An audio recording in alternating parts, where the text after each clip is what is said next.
Assalamu alaikum, class 7th. Alright, guys, so we are doing poem number 5, The Listeners by Walter D. Lamia. This is section number 3, and today we are going to do paraphrasings. Right. So let's move on to our first paraphrasing, okay? You guys know that there are 3 headings in the paraphrasing, okay? Reference, context, and explanation, ठीक है? और पहली जो heading होती है वो होती है first stanza की, ठीक है? जो stanza हम लिखते हैं. Alright. So paraphrasing is basically the reference to context. ठीक है, जिसमें हमारे पास reference, context and explanation आती है. Now, first answer हमारे पास क्या है? Is there anybody home? Said the traveler, knocking on the moonlit door. Is there anybody there? He said.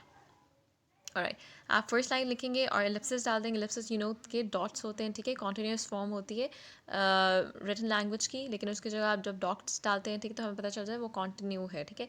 और उसके बाद आप एंडिंग वर्ड्स लिख देंगे, ठीक है. So in that case you don't have to write the whole stanza, right? Okay.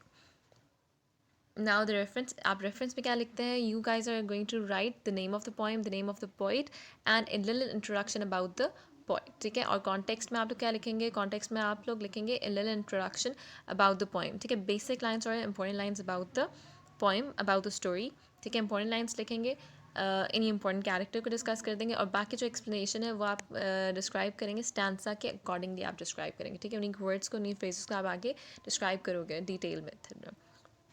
Now let's start with our first stanza, ठीक है. Now reference क्या है हमारा? The poem, the listeners and poem, name of the poem and the name of the poet would be highlighted with the blue marker. The poem The Listeners is written by the poet Walter D. Lamia. He was an English poet, short story writer, and a novelist. His style was simple, and the mysteries of magic, the moonlit, and quietness fascinated him greatly. That's why these things fascinated him greatly, and he writes more poems on such topics and subjects. These subjects are introduced in most of his poems. All right. Okay, so now we are going to discuss the context. Context is, in this poem, the poet describes about the mysteries of the unknown world, and that the human being is unaware of so many things that dwell in the universe. This poem is a mixture of natural and supernatural events. Yes, this poem basically is a mixture of natural and supernatural events. ठीक है, natural कौन से events आ जाते हैं? जब traveler belongs to the mortal world, ठीक है, he belongs from the real world and the horse as well. But supernatural में हमारे पास क्या आ जाते हैं? Ghosts and phantoms आ जाते हैं that resides in the deserted house, right? Alright, so now explanation हम करेंगे. Explanation, remember that explanation सिर्फ हम stanza की करेंगे, not the whole poem, only for the stanza, right? That is given to you.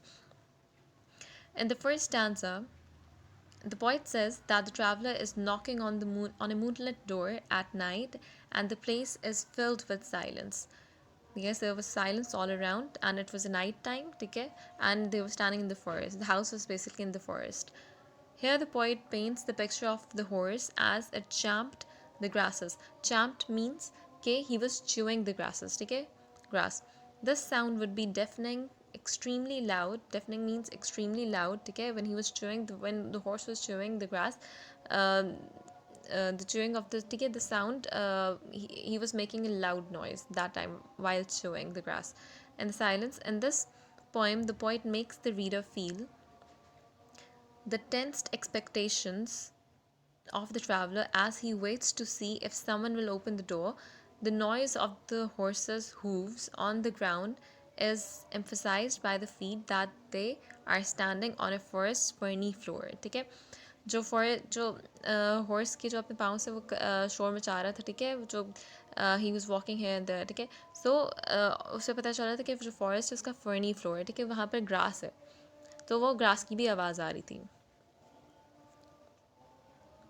In this stanza, the readers have been shown that the environment the traveler and his horse, are in is covered in plants, and a bird is described flying out of the turret. The image also gives us